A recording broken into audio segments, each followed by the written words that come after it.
Hi guys, we are here at Buckmore Park for round 3 of the FP4K Championship. We're going to go into practice, so I'll show you a bit of practice, and then we've got the 3 heats in the final from the Sunday. Weather has been gorgeous the whole time we've been here this weekend. Kart is feeling good. I've had practice yesterday, but I'll show you the footage of that in a second. Played with the setup yesterday, had Mario come down, good friend of the channel. He helped me out massively getting the setup sorted on the kart and get it settled, so I'll show you all the footage of that. And now let's get into the video.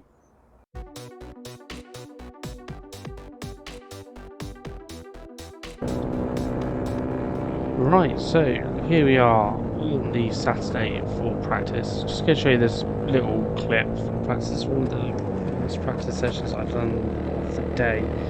So a few runs have gone on at this point leading up to this. Try and get the setup as best as possible. Really felt like I was acing the setup on Saturday. The car didn't feel great, if I'm perfectly honest with you, on the Saturday.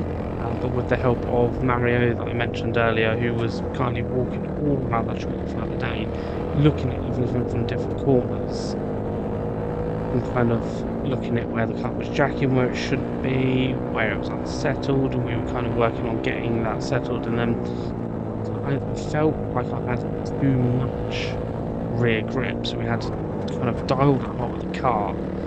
So what we've done is we did go narrowing another way at the rear, and also up to the tyre pressures at the rear compared to the front, which feel like enabled the car to slide a little bit mid-corner and under acceleration, which enabled the revs to get up on the engine and fire us out the corner better.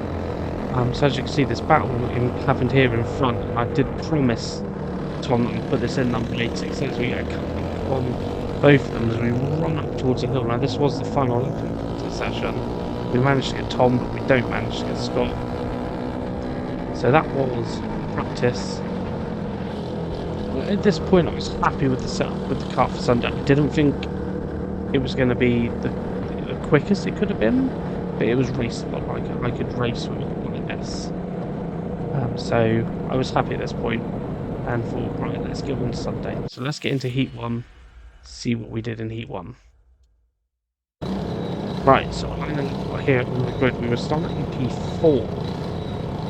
Now, this start was interesting to say the least. So, as you can see, there's no one at the front to indicate to us when the lights were about to go out or anything, so which is what we normally have, as you've probably seen from previous videos. So we're sat here, kind of all just waiting for something, and the lights went out, and everyone's like, what do we do? So we kind of all went to an extent, but Scott came from miles through the middle, absolutely flew. So we stopped 4th, actually only down place here.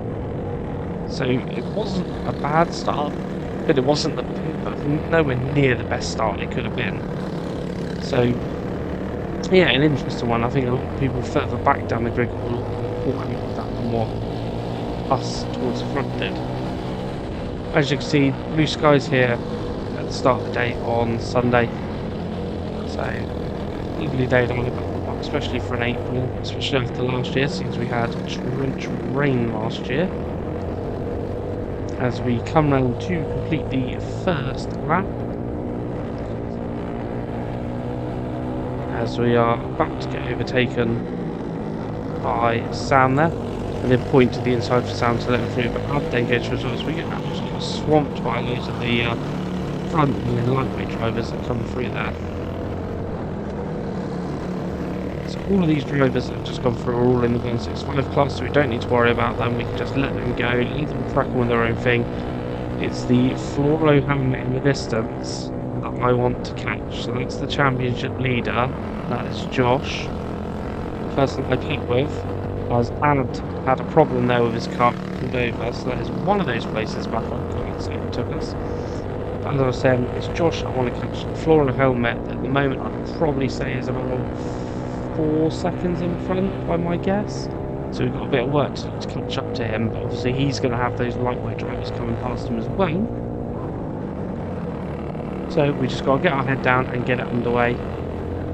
Another benefit of this weekend is I was allowed to run my GoPro the whole day, so in this video, I'm going to bring you footage from obviously this heat, heat 1, heat 2, heat 3, and the final. So we've got all of the racing action to run through in this video. So if you haven't already, take this moment, hit that like button. Please subscribe to the channel as well, because we're going to helping us out here. There's number 84 goes through. One of the novices, but a very quick driver. He has been on the podium at Three Sisters. So just want to try and stick with this pack, because this pack is bringing us closer to Josh slowly. So if I can stick to the back of these lighter drivers, the 165 class drivers, use them to pull me in towards the front of the 179 class. Currently running P2 at the moment, but definitely feel like we can catch up to the back of the number 22 car. So this is the part of the track that I did feel I struggled out, which is the uphill section. Obviously being a heavier driver, it is harder in the uphill section. But as we come into the corners here, this is what I felt quick. Was through these corners, as they just all get Josh there, so we can close up nicely onto the back of our championship rival.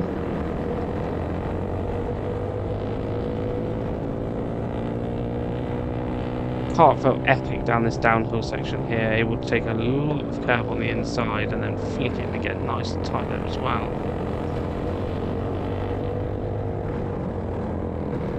Yeah, that corner there is the one that I felt like I was struggling, and I kept on drifting out wide sometimes, but I felt like if I could stay narrow, then I could carry the speed up the hill here. But as you can see, Josh has pulled a little bit through that last sector.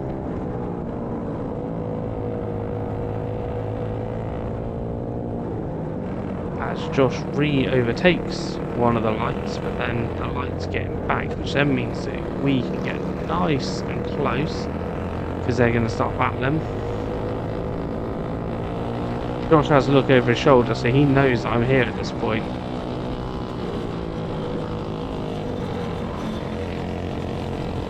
So we can get nice and close up to the number 22. It's like the previous video before from Three Sisters. If you haven't checked that out, please watch that one after this one. It is available on the channel at the moment, and you'll see a lot of the number 22 in front of us in that video as well. As we get overtaken here by number 9, Jamie, going through there. Current championship leader he was leading up to this round. So we don't mind letting him through, because in my head, if he goes past me, then he's going to go past Josh. So the time that I lose letting Jamie through, Josh is going to lose that when Jamie inevitably goes past him, with Jamie being a lightweight and faster driver.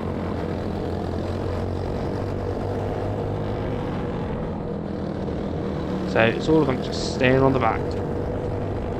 And look at the speed Jamie gets going up the hill. His engine pulls up there like no tomorrow. So Jamie's going to go past Josh here, which then means I can close back up that gap now.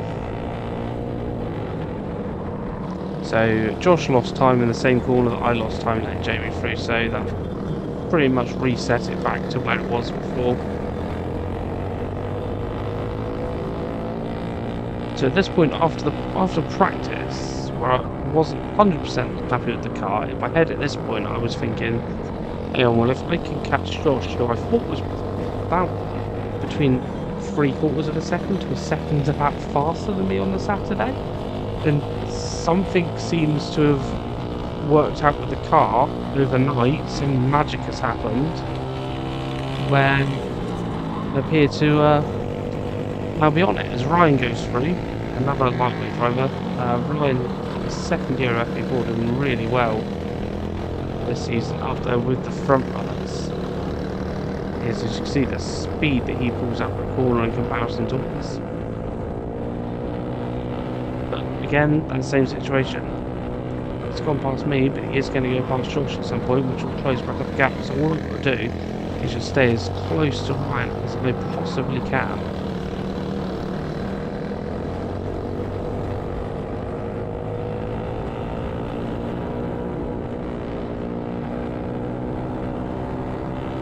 Ryan goes on the same corner that he overtook me.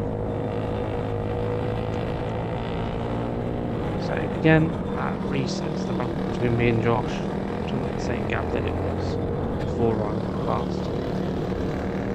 So Josh looking over his shoulder, and he knows that I'm here at this point. So when he sets me up, I knew that you were there. So it's just about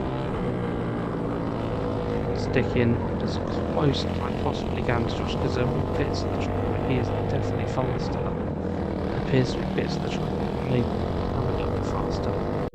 So it's just about being able to stick to the back of it, which we kind of managed to stick to in this time down the hill.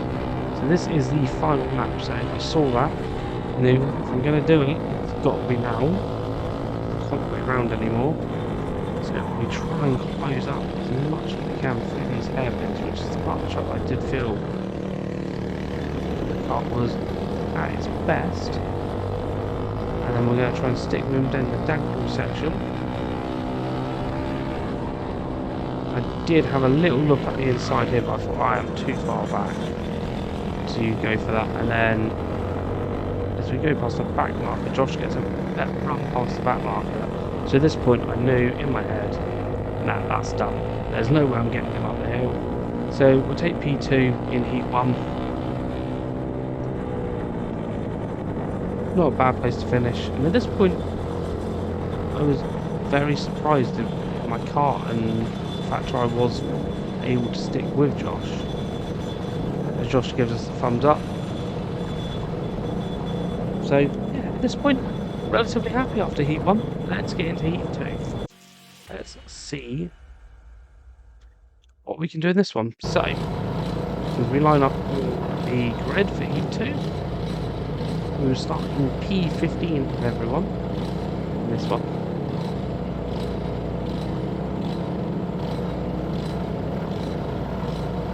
As you can see, everyone just revving their engines, keeping them ticking over. And then you'll see when they point to the board, the rumble will start. As you can see, Glenn creeping forward there in his box, number 6. So the start here wasn't bad in my opinion. Gav went up my inside, which I wasn't expecting at all.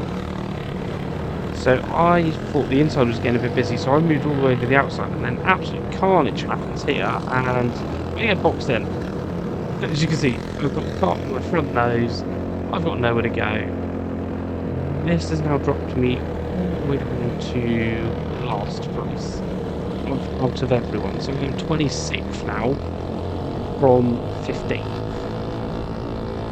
So not the best of places out there. Tom has a massive lead going down the hill, and I have to make a split-second decision to try and avoid being wiped out by Tom.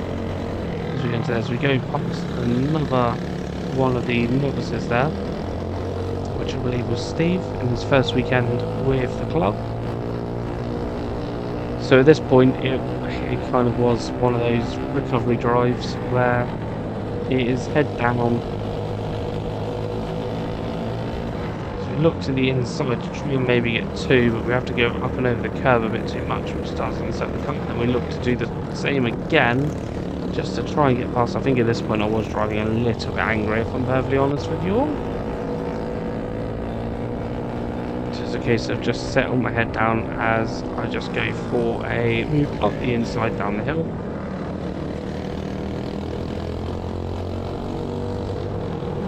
To get that one done as we go past Alfie. Now, Alfie number 77 there that you saw, that is my old car. I sold that to Alfie, so it was nice to see my old car back on track running FP4. If I'm perfectly honest, I know Alfie will be watching this video. I am a little bit jealous because I do still love that car. I still think that car was amazing. It had its absolute moments in that car, and Alfie, if you're ever thinking about getting rid of it, no mate. As we come back down the hill, I did feel really good down the downhill section. If you could hook up that curve on the inside and get a run up this part of the hill, it did feel good.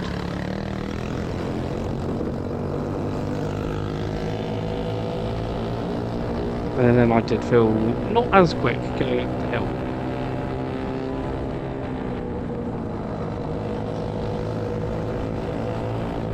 cuts in front started taking a little bit longer. We had to slam on the anchors there. Thought I was going to go into the back of Lee then. So that is Lee in front now.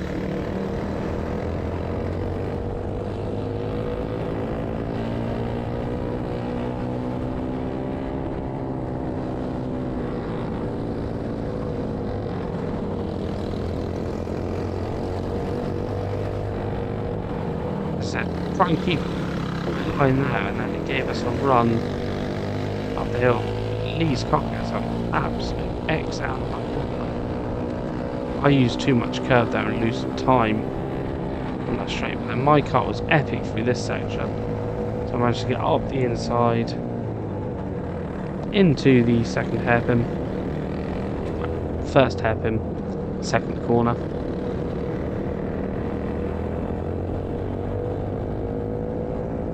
So that's another place getting back up on this recovery drive that is heat number 2.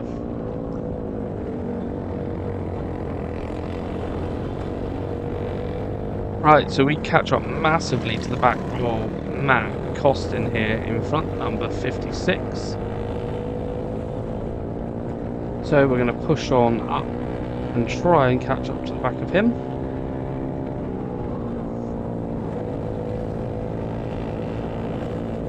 You can hear the little bits where the cart is bottoming out in the corners. This little bump here, especially, we get right onto the back of Matt Costin.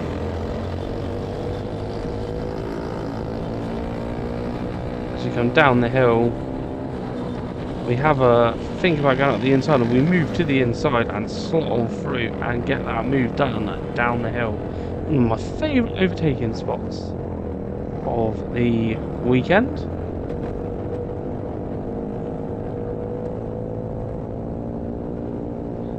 So as we start another lap here,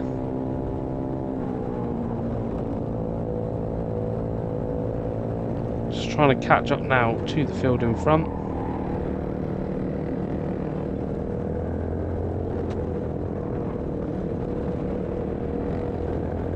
So see how much we can gain on the cuts in front. There is a big gap appearing now from us to the rest of the field.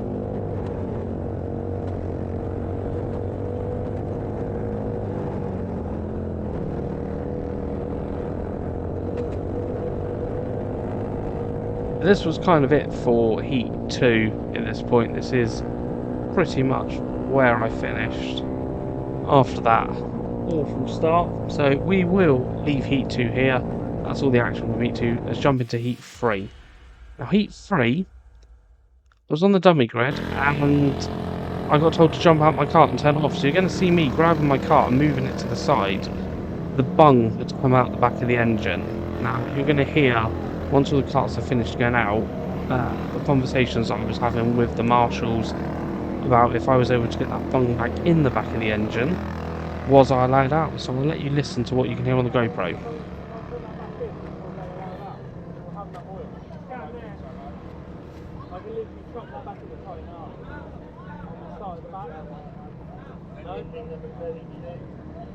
Brakes are over there. Yeah, brakes are over there. Brakes there. I'll start at the back. I'll get on it and send him out. Thank you. You get it in? I should be able to. Come on, it's all down there on the dummy grid. Well, get that wipe and then...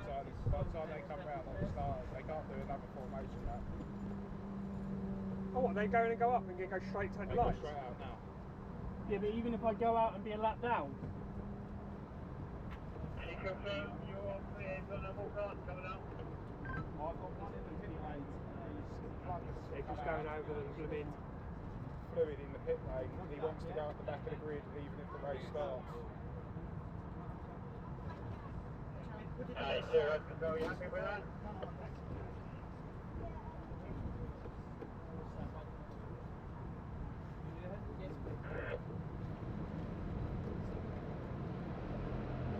Right, that's them just gone. Yeah. So fucking hard. Oh, about 20 seconds. Yeah. Giving up? No. Even if I can do half the race, I'll still get points. Which at the end of the day, when I'm in a championship fight, it's worth it. False start, so you got a bit of time. So false start at this point, Then they're going to come round and roll up again. which generally saved my bacon in this situation. Yeah, they're full starting. Oh, this is your time. Right, 10. Are you in? Yeah. Is it time? It's like a little hand. It comes down, I see it there. Start with the oil leak out the track, mate. I know, It's not cold side. Hang on. I'll do it. it's tight, it's tight. Yeah, that's tight. Nice. Right, yeah, that's got a little bit more on it. No, there's no nut. No nut, there's a plug. So they're all little plastic cap. So, get the car pointing in the right direction, fire that engine up, and get on track. Generally the quickest I think I've ever put my helmet and a glove on in my life. So, at this point, I've been told I can start the back. So, didn't even bother warming my tyres up at all. Looking back at this, I was going to have absolutely stone cold tyres for the start. And as you can see, I kind of slide into a space here. And push my car back a bit. And then, by some absolute stroke of a miracle, there's another formation lap.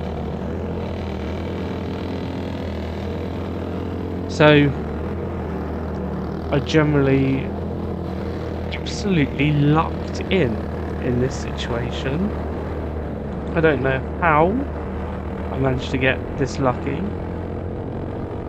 So at this point, I can make it back to my grid spot even. So I start to slowly make my way past karts as safely as I can,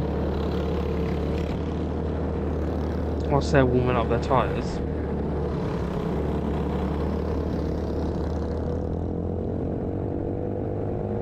But the only thing that I had in the back of my head right now is how much oil did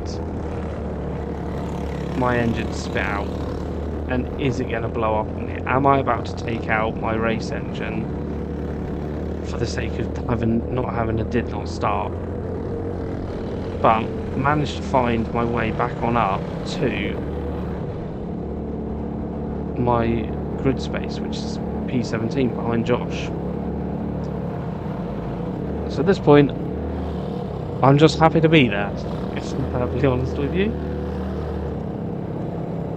I shouldn't even be in this race. I shouldn't even be on the grid starting, and somehow, from the space of 2 minutes ago, where it looked like it was ruining my day and that was it, to now being on the grid with everyone else, the engine's running, we are ready to go racing.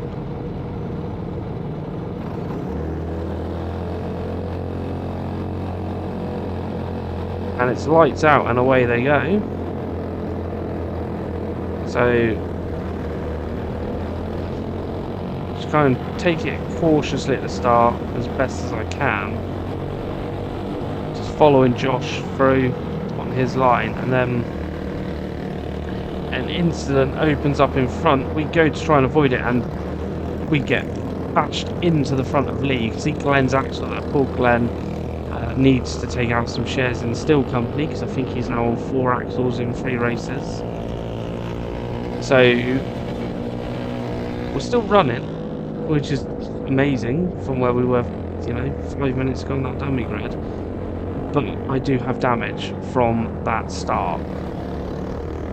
From that impact, unfortunately, with the front end of Lee's car, I now have a bent steering column. I thought it was a track rod at this point whilst I was driving it, but when I finished the race, I realised it's the steering column that was bent. So my steering is pointing probably 10-15 degrees towards the right at this point. So I've gone from being happy to be on the grid to battling the car. It feels like it's falling apart. But this is a bit later on in the video, this footage is now. I've managed to catch back up to the back of Tom, number 86, and then you've got Matt further in front. So I managed to catch up. Determined not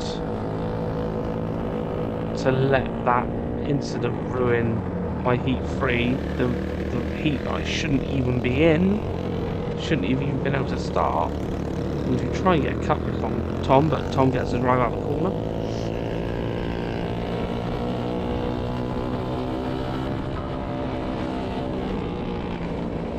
Think about going up the inside there, but Tom covers me off well. Try going to the outside here and getting a bit of a run, but lose the momentum a bit. As Tom's catching up to the back of Matt.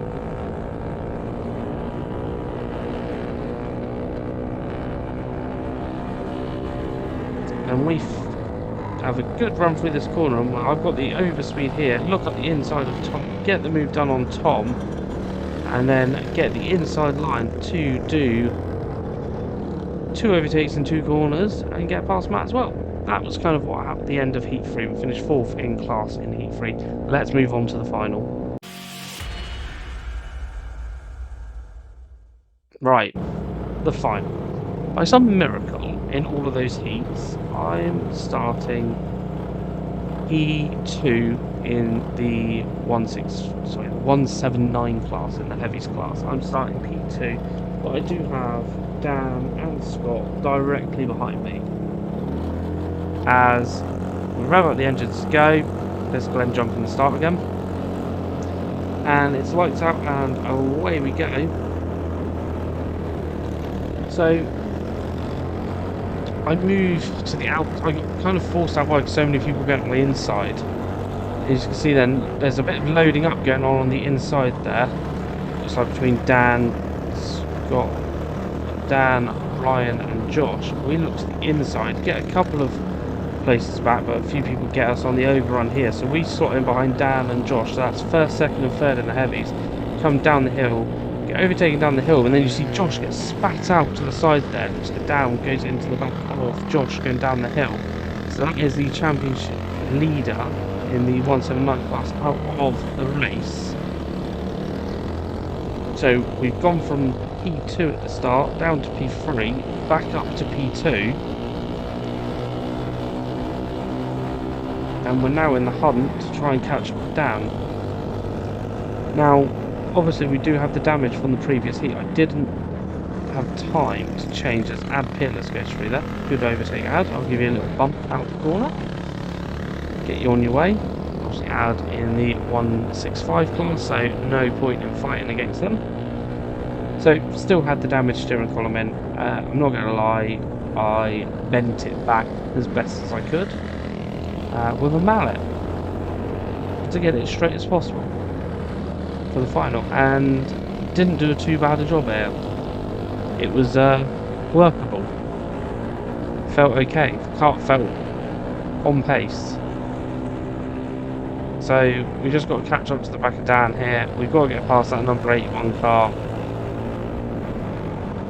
because if we can get past him, we win the final. So look up the inside, but it slid a bit on the curbs. So we lost a load of ground, get overtaken by number 64. So we lost loads of ground to Dan and went for a move up the inside, but couldn't make it stick, quite literally, because we slid across the tarmac.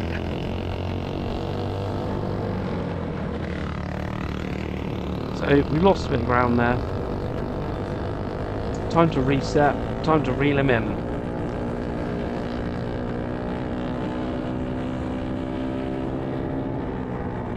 I was utterly determined at this point not to finish second. You can see Scott stood at the side of the track there. So Scott was running 3rd in the 179 class, but I believe it's a chain that broke. So I believe further back behind, Josh was running in 4th and Tom Porter was running in 3rd at this point.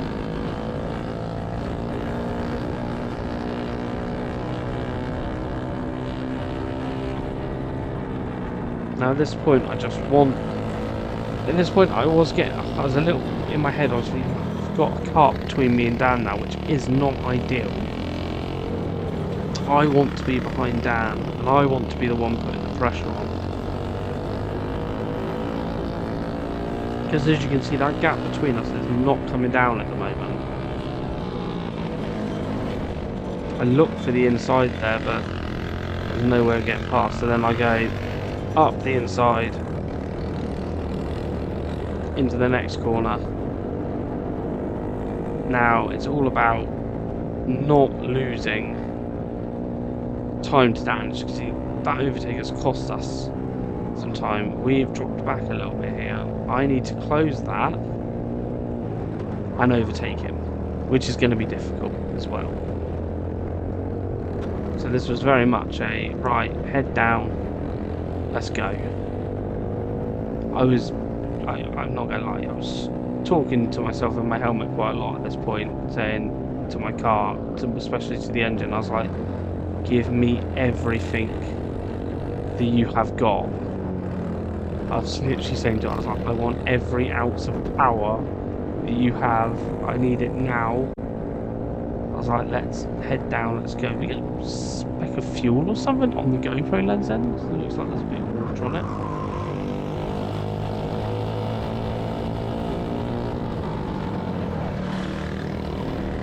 So we get overtaken by one of the light drivers, which again, not ideal. We've got a car between me and Dan now.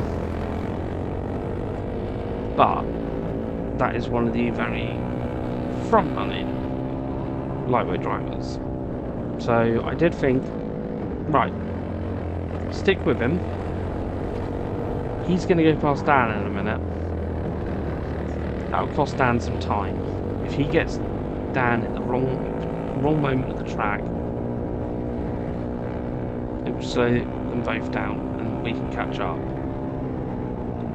So that's what I did, kept my head down.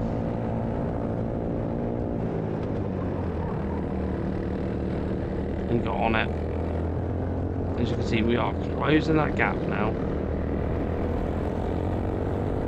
Just a little bit at a time.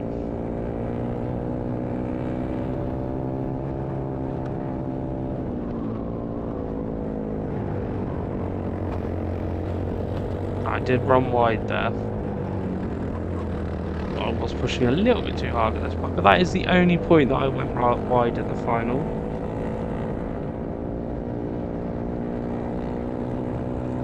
And that track limits isn't for me, that's for number 22. That's for Josh behind me, who is also pushing extremely hard after getting taken out at the start.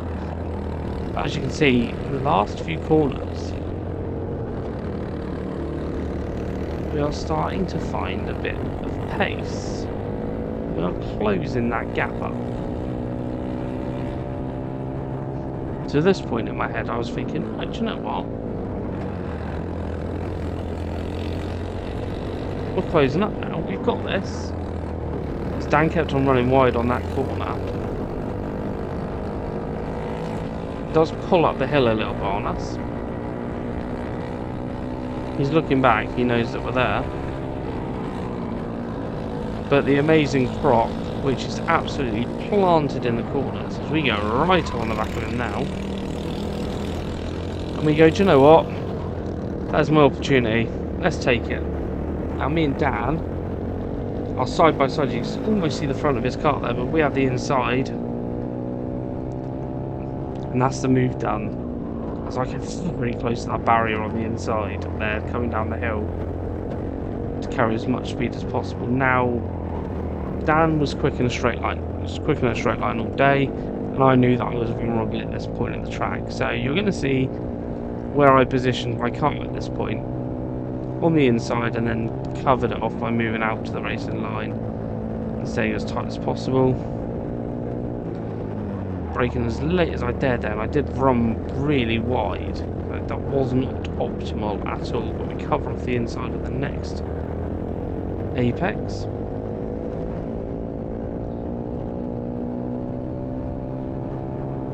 So at this point, as I get very close to that barrier again, it's actually very scary when you watch it back like this thing that you going to hit that. And that barrier was very solid as well.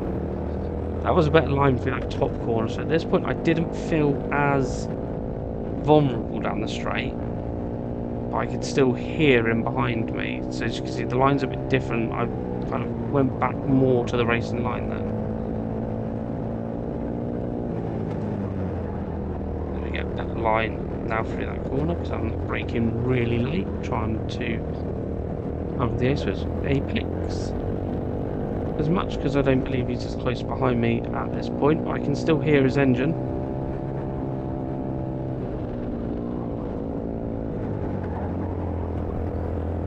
And now I'm thinking, oh, there's karts in front. I was like, I really don't want to catch up to someone else. But I need to keep on pushing. Because Dan's going to be behind me. And I knew that he was behind me. As you can see, I could hear his engine at that point. So I covered off the inside. I wasn't looking behind me. I don't look back. And some people say it's good to look back and know where people are. I purely just rely on the fact that I can hear his engine, and if I can hear his engine, he's close, and if he's close, I'm going to cover off that corner and stop him from being able to go up the inside, because that is a place that I felt vulnerable in this car. I think I was weighing in about 5-6 kilos heavier than Dan and Josh. As we come on round, I see final lap. I kind of cover the inside, hug it as tight as I can. Cover the inside again, take the normal racing line through here.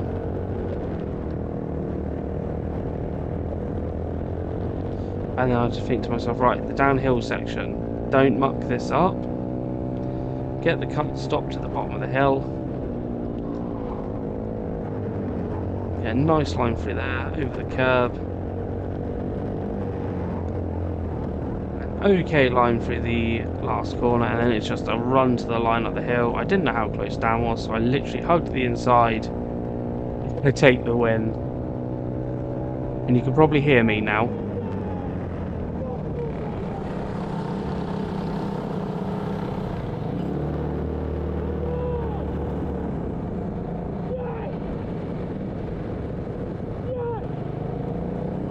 So, that was P1. What a race, what a day. Unfortunate for Josh to get taken out. I think me and him would have had a very good battle in this final. But it's P1. I'd like to take this moment to dedicate this win to my nan, who passed away last month, and we had her funeral the Monday before Buckmore. So Nan, this one is for you. Thank you everyone so much for watching. Check out the videos that are appearing on the screen right now, and I will catch you in the next one.